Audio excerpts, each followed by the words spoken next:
আসসালামু আলাইকুম। বাংলাদেশ হাইকোর্টে এই জায়গা একটা জমা দিচ্ছি।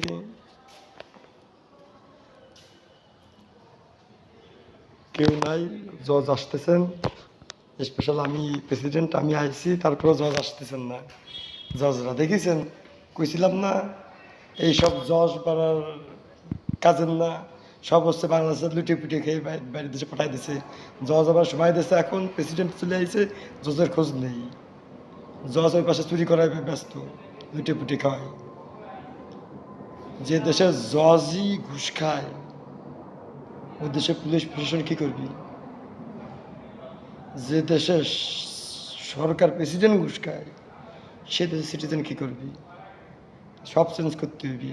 এই জজ টজ উকিল টুকিল সব চেঞ্জ করতে হইবে। এই যে আমি জজ কোর্টে এসে বসে রয়েছি, কেউ নেই।